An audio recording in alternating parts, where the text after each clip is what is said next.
हमें निकालना क्या है, find rational number between two rational number, मतलब दो नंबर हैं। पहली बात तो हम समझेंगे रैशनल नंबर होते क्या है, ठीक है। रैशनल नंबर को हम हिंदी में परिमेय संख्या बोलते हैं, ठीक है। अब रैशनल नंबर मतलब परिमेय संख्या होती क्या है, कोई भी नंबर जो p अपॉन में q की फॉर्म में लिखा होता है, मतलब p बट्टा q की फॉर्म में लिखा होता है, मतलब फ्रैक्शन में लिखा होता है, ठीक है। जैसे फॉर एग्जांपल 1 अपॉन में 2, 5 अपॉन में 10 या 20 अपॉन में 50 या कुछ भी, कोई भी नंबर जो इस तरीके से लिखा होता है ना, जिसमें एक होता है हमारा न्यूमरेटर, दूसरा होता है हमारा डिनोमिनेटर। ऊपर वाले को हम न्यूमरेटर बोलते हैं, हिंदी में बोले तो अंश, और इसको बोलते हैं हम हर। तो ये हमारे रैशनल नंबर होते हैं। अब इनके ऐसे दो रैशनल नंबर है, फॉर एग्जांपल मान लो 3 अपॉन में 5 एंड 4 अपॉन में 5, मेरे दो ऐसे रैशनल नंबर हैं। मुझे इन दो के बीच में क्या निकालने हैं, रैशनल नंबर ही निकालने हैं। मान लो इसने बोल दिया 2 निकालने हैं, तो देखो बात इतनी सी है ना, पहले हमारा जो मेन मुद्दा है, हमें रैशनल नंबर निकालना है। कितने निकालना है वो हमें क्वेश्चन में दिया होगा। बस ध्यान देने वाली बात क्या है कि भाई बेस सेम है या नहीं। यहाँ पर ना दो तरीके के क्वेश्चन अराइज होते हैं, एक होता है बेस सेम है और एक होता है बेस सेम नहीं है। दो तरीके के क्वेश्चन है मेन, जो मेन फोकस करने वाले। यहाँ देखो बेस सेम है, अगर बेस सेम है तो देखो क्या होता है, मान लो इसी का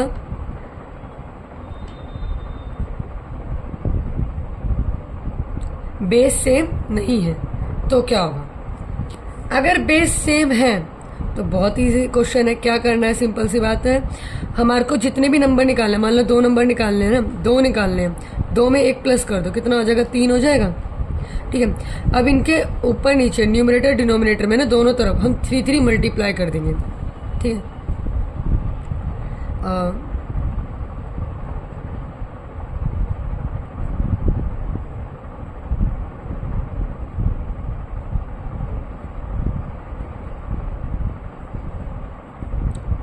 बोथ साइड ऊपर नीचे, ठीक है। तो जैसे 3 अपॉन में 5 कितना आएगा, 3 3 से 9, 5 3 से 15। यहाँ पे मैं लिख देती हूँ इन बोथ रैशनल नंबर, दोनों रैशनल नंबर के बोथ साइड, दोनों तरफ ऊपर नीचे भी होता है, ठीक है। अब दूसरा वाला ये रहा हमारा,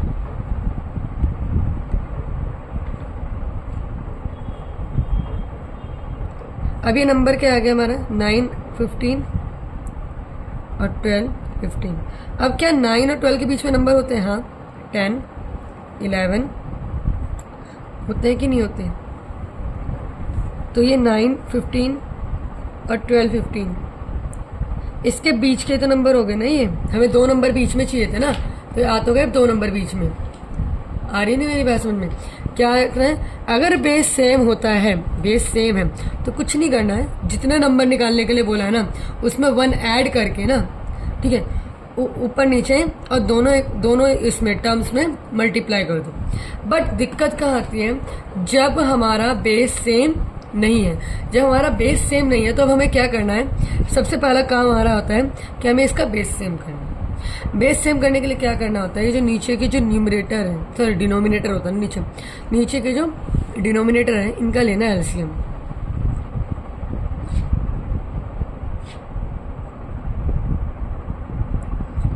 फाइव और 4 का एलसीएम लेना है। तो देखो छोटे नंबर से ही लेते हैं ना, पहले तो 4 है, 4 का लेते हैं पहले। तो हमारा एलसीएम में क्या आएगा, हमारा एलसीएम में क्या आ रहा है, 2 मल्टीप्लाई 5 बोले तो 20। अब दूसरा दिमाग क्या लड़ाना है कि पहले तो इसे लिख दो ऐसे,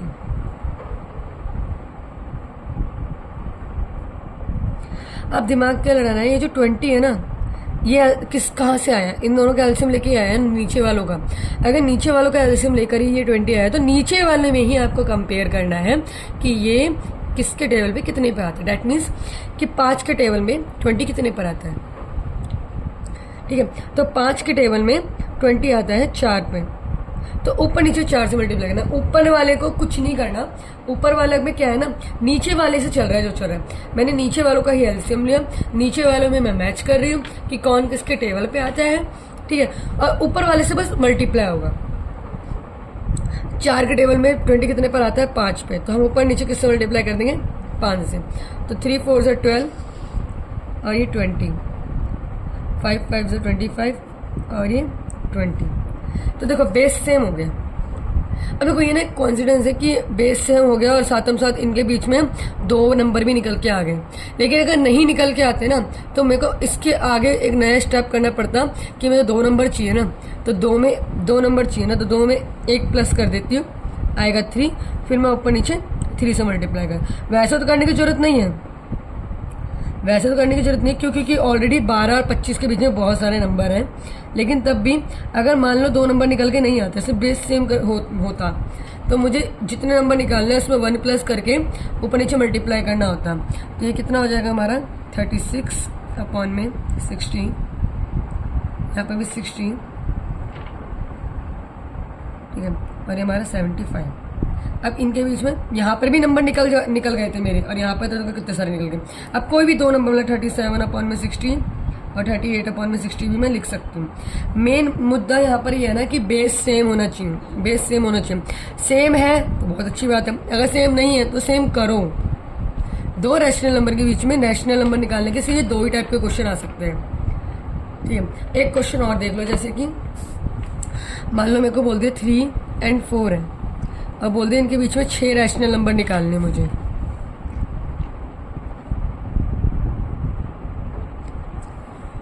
थ्री और 4 के बीच में 6 रैशनल नंबर निकालने मुझे। तो देखो इनके नीचे कुछ नहीं है तो मैं मान लूंगी 1 है, तो बेस तो ऑलरेडी सेम है ना, तो इसमें तो कुछ नहीं करना, एलसीएम तो लेना नहीं है। डायरेक्ट 6 नंबर निकालने हैं, तो 6 में 1 प्लस कर दो, कितना हो जाएगा 7, तो ऊपर नीचे 7 से मल्टीप्लाई करना है।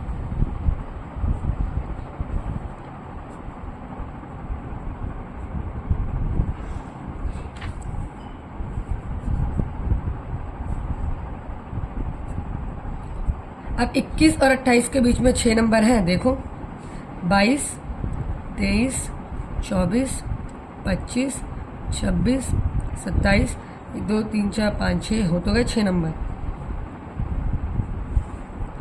तो अगर कुछ नंबर ऐसे आते हैं ना, देखो ये भी रैशनल नंबर होते हैं। अगर तुम थोड़ा सा भी तुमने थ्योरी का मतलब थोड़ा बेसिक पढ़ रखा है, तो ये जो नंबर है 3 और 4, कोई भी नंबर, ठीक है, जो मतलब एक तरीके से रूट में नहीं है, जो रूट में नहीं है, या ठीक है, या जो क्या कहते हैं नॉन जो टर्मिनेटिंग है, जो टर्मिनेटिंग है, या जो इस तरीके के नंबर होते हैं ना, वो हमारे सारे रैशनल नंबर में आते हैं। लेकिन ऐसे नंबर जो नॉन टर्मिनेटिंग है और नॉन रिपीटिंग है, ठीक है, इरैशनल नंबर हमारे बेसिकली कौन से होते हैं, इरैशनल नंबर हमारे बेसिकली होते हैं जो नॉन टर्मिनेटिंग और नॉन रिपीटिंग नंबर है। इसके अलावा जितने भी नंबर होते हैं ना, वो हमारे क्या होते हैं, रैशनल नंबर होते हैं, ठीक है। तो इस वीडियो में हम इतना ही सीखेंगे, ठीक है। इसके आगे का हम आगे कवर करेंगे। इसमें मैंने तुम्हें 3 टाइप के क्वेश्चन बताए हैं। बस मेन मुद्दा ये याद रखना, बात याद रखना कि अगर बेस सेम है तो ठीक है, अगर बेस सेम नहीं है तो बेस सेम करना पड़ेगा। बेस सेम करने का तरीका ये रहा, ठीक है, बस।